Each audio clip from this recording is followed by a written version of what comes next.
Hello, everybody. Good morning. Hope you guys are doing well. And like I said yesterday, we are moving along to another position in the draft.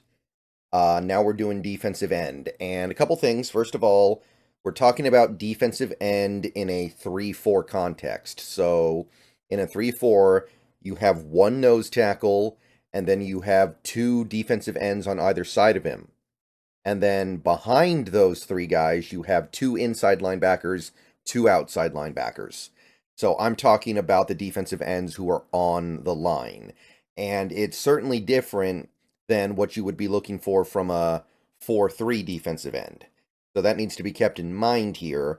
These are not guys you would want to be playing defensive end in a 4-3 defense, but presuming that Mike Macdonald is bringing his Ravens defense over, which did run a 3-4, then this is the kind of thing we're probably going to be looking at. So, defensive end, it's a position that a lot of Seahawks fans seem pretty preoccupied with, even though I don't think it's entirely warranted. And I kind of feel like some Seahawks fans are still in pre-Leonard Williams mode, if that makes sense, right? They're still living in the world before the Seahawks traded for and then re-signed Leonard Williams.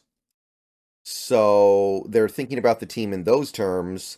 And if that were the case, yeah, absolutely. We would need a lot of help on the defensive line, particularly at defensive end. But you look at it right now, first of all, the Seahawks have already made a massive financial investment in the position. They've got Leonard Williams, who is going to be here for at least 2 seasons. I don't think there's any getting out of that contract after 1 year. So Leonard Williams is here on a very lucrative deal for the next 2 years. And then you have Dre'Mont Jones. And I know everybody hates Dre'Mont Jones right now, but there's no getting rid of him at this point. And he's going to be an expensive piece on that defensive line as well. And I know people are down on him right now, but realistically, the new defense should help him, right? Like, Dre'Mont Jones should be able to do something far beyond what he did last year for the Seahawks in a slightly modified role on that defensive line. So you've got that going on. Now, Dre'Mont can be moved off of after a year, but then you've also, you got to remember, have Mike Morris, who we don't know what he is yet, but we do know that we liked him enough to draft him, and we also know that Mike Macdonald used to coach him at Michigan. When Macdonald was at Michigan, Morris was a player on that team, so he probably likes him more than even the average coach would. So the defensive end position's pretty okay. So, with everything I just said, do you really want to then spend your first round pick, a very valuable first round pick to you, by the way, on a defensive end? You don't pick again until the third round, probably. So, do you really want to be investing in one of the top guys at the position? I personally don't think so. But nevertheless, let's take a look at the two top guys at the position this year. And again, remember the context. Defensive end from the context of the Mike Macdonald defense. So the top guy this year, and this was kind of a late riser in the college football season, Byron Murphy. Byron Murphy the second, actually, I think, if we're being pedantic. Longhorn, going to be 21 when the season starts, so nice and young. We like that. Only 6 foot tall, 6 foot half an inch, so kind of short. 297 pounds, 32 and 3/8 inch arms, 10 and a quarter inch hands. Had a real nice combine. 4.87 40, 169 10-yard split, 33-inch vert, 9 foot 3 inch broad, 28 bench press reps. All those numbers are quite good for the position. Comparing him to defensive tackles mainly, by the way, because that's the comp, right? A 4-eye defensive end is roughly equivalent, although it obviously depends on the defense, to a 3-tech in a 4-3. Every big board now has him in the top 24. PFF has him in the top 10. They're the only one that did. And the database has him in the top half of the first, barely, 16th. Number 16 overall in the draft. So that puts him right in line with our top pick. But would we want to spend that top pick on Byron Murphy? So you look at his career, it's really, in terms of statistics, not that impressive. Last year was his best year. He averaged 2 tackles a game. He did make a good number of plays in the backfield, 8.5 tackles for loss. 5 sacks is pretty good as well. The PFF grade stands out. That tells you he's doing some great stuff from snap to snap as a run defender, and he's getting pressure. but the stats are not exactly overwhelming here. We've certainly seen better. And 2022, he only played in 9 games, and his stats were even less remarkable. His PFF grade remains really good, so there's good stuff here. I'm not knocking the guy. But this doesn't strike me as a guy I need to be falling all over myself to get at 16th overall. This doesn't strike me as a guy who some people think is a top 10 player in this draft. So if it's not the numbers, it's got to be something else, right? And what is the something else is the talent that he's bringing to bear here, because remember, he's young. I think as of right now, he's 20, and he's not going to turn 21 until after the draft. So he's very young and can get better on top of the talent and ability that he's already shown at Texas. So let's break him down a little bit and try to understand what he is really bringing. He's extremely strong, first of all. For a sub 300-pound defensive lineman, he brings a lot of strength to the table. He's got upper body strength to take on the blocker and hold his ground. He stacks and sheds blocks really well. Great use of hands. He's really good at using his hands to get off of blockers, I think. His quick twitch athleticism is very impressive. He's somebody who can go from being in his stance to exploding out of his stance very quickly. He's somebody who can change direction very quickly and shake the more immobile offensive lineman. He's a high effort player, always going at 1,000 miles an hour. And he's got some genuine pass rush moves that he can pull out as well. He's not just a straight line guy. He's not just a bull rusher. I think he's got a swim move. I think he's got a up and over move. He's got those things that you need to win pass rush reps at the next level. So, hey, there's good stuff here. I'm not knocking Byron Murphy, but the physical traits are, I don't know. It's short arms, or not long arm. I'm not going to say short, but not long arms. He's only 6 foot and half an inch tall. Like, he's not that big. His physical traits are just kind of eh. Like, in terms of being like an impressive athlete, it's still up there, don't get me wrong, but he is a little bit lacking in a couple areas. I think that Byron Murphy's best role at the next level, because of his athleticism and his quick twitch ability, is a gap shooting defense. So I don't know if he'll be a good fit in a 3-4 defense. So right then and there, I'm like, wait a minute. How is this going to work? I mean, maybe it could work. If Mike McDonald feels like it could work, if maybe he looks at Byron Murphy and thinks, hey, I could get the things that I got out of Matabuke out of Byron Murphy, then okay, I can see that. But I'm not convinced that he's going to fit in a 3-4. And his production at Texas wasn't all that great. So there are some things that kind of give me pause here. He's a good prospect. I think he'll be a good player. But on top of not really understanding if there's a fit here, like I'm not convinced that it's a good fit for what we're going to be doing, he is somebody who will get pushed around by double teams and stuff. So I feel like he should be a gap shooting 3-tech. Even without that element here, I don't know why this guy suddenly became the apple of everyone's eye. Like, to me, he's not even the best defensive lineman on that team. Well, maybe he's better than T'Vondre Sweat, but I'm not as interested in him as I am in T'Vondre Sweat personally. So I don't know. Second round value to me. I don't think he should be a first rounder. I'm not feeling this one.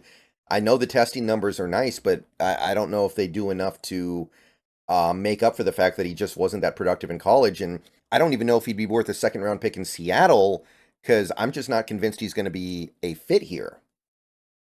All right, next up, we've got the other defensive lineman who I think is likely, almost certainly, going to go in the first round, Jer'Zhan Newton. Jer'Zhan Newton, also sometimes called Johnny Newton, Illinois, 22 years old when the season starts. 6'2", 304 pounds, 32 and 3/8 inch arms, 9.5 inch hands. So he's a little bit bigger than Murphy. Still kind of got mediocre arm length, admittedly. Not crazy about that, but every major big board has him in the top 32. Actually, they all have him in the top 28. Walter Football's lagging a little behind here, but they have him at 28, and on the database, he is currently 25th. So probably a first-round pick. He was the #1 defensive lineman on big boards most of the season, and then Murphy just kind of sniped him at the last moment there. But over the last 2 years, he's been very productive for the Illinois football team, the Fighting Illini. This was a guy who was part of in fact, I think they may have been the best defense in the league in 2022, but They were not very good in 2023, I'll say that much. He was still productive, 52 tackles, 8.5 for loss, 7.5 sacks, a couple pass deflections, forced a fumble. Great PFF grade, 84.9. The year before, he was probably a little bit better. He averaged more than one tackle for loss a game, 62 totals, 5.5 sacks, 3 passes defense, 91.5 PFF grade. So, I mean, the production's there. He's been way more productive than Murphy. But there's been a little bit of a roller coaster effect, I think, with Newton over the last several months, with people at one point perceiving him to be a top 10 player, and now doesn't really feel like anyone thinks he's a top 10 player anymore. It wasn't really his play, too. I don't feel like it was his play. I think it just people lost interest a little bit. He's got good strength. He holds his ground against the run when he's trying to occupy a gap. He doesn't get pushed out of the play by single blocks. A lot of production in college from the last couple of years, like I just detailed. He uses his hands well to disengage and make plays. He's good at utilizing the stack and shed technique generally, I think. He's good at using his hands to remain active and detached from blockers. Always giving high effort. A lot of these guys at the top of the draft, they're usually high effort guys. You would expect that, right? He has quickness and agility. He did not do anything at the combine or his pro day because he's hurt, but he's got quickness and agility, so he can win with speed. He can win with pass rush moves. He can win in a variety of ways. He doesn't just win by bull rushing. He doesn't just win with strength. He doesn't win in ways that are unsustainable. So he's got a lot to him. There's a lot to like about Jer'Zhan Newton, and there's definitely a reason why he was the consensus #1 defensive lineman for most of the season. There's also some stuff that legitimately, I think, put people a little bit off of him. I don't think he brings a ton to the table as a bull rusher. He's reasonably strong. He can hold his ground against the run, but he's not strong enough to bull rush, and I don't think he'll be strong enough to bull rush at the NFL level. He loses leverage more than he would like. He's only 6'2", but he doesn't really understand sinking his hips as well as you would like, so he loses the leverage battle a lot. He doesn't have great burst off the snap. The amount of time it takes for him to go from in his stance to contacting a lineman is a little longer than you would like. And he's not a stellar physical specimen, I'll put it to you that way. He is a little bit bigger than Murphy, but he does have the shorter arms. There's nothing about him that screams, oh my god, this guy is a rare physical specimen that we simply have to have. So you got all that, and I don't know about him in a 3-4 defense either, because he doesn't really have the strength to take on double teams either. I think he's a gap shooter at the end of the day. I mean, look at all the plays he's making in the backfield for Illinois the last 2 years. I don't know if that's somebody you want on the inside in an odd front, taking on extra blockers, trying to occupy blockers for the linebackers more often. So it, again, depends on McDonald's scheme, but this is going to be a recurring theme for me. I'm going to ask with a lot of these guys, are these guys good fits for a 3-4 defense? You look at Baltimore, their defense last year, I think all of their defensive ends that actually played were over 300 pounds. They were bigger guys. They were typically a little bit stronger guys. Matabuke was basically a 3-tech, so that should give some encouragement. But I do wonder if these guys are cut out for 3-4 work. So I like him more than Byron Murphy, but I have the same questions in some areas. I do think that this guy should be a first-round pick. I think he's a first-round value. I'm not convinced he would be worth a first-round pick to Seattle, again, unless Mike Macdonald looks at him and goes, okay, you can be like Matabuke. Because Matabuke obviously had a monster statistical year last year, making a ton of plays as a 3-4 end, so it's not beyond the pale. But I look at a lot of the defensive linemen, especially at the top of the draft this year, and I kind of feel like they need to be shooting gaps. They need to be playing in an even front. But ultimately, that's a little bit off the point of whether or not he's a good player. He's definitely a good player. I think the big boards have him pretty well pegged, maybe even a little underrated. I just don't know about the fit in Seattle. All right, let me know what you guys think about these two guys. I'm going to get out of here. Go Hawks. Thank you for watching. And we'll do more defensive linemen in a couple of hours, get through the top 100 guys, basically, and then gear up for the sleepers tomorrow.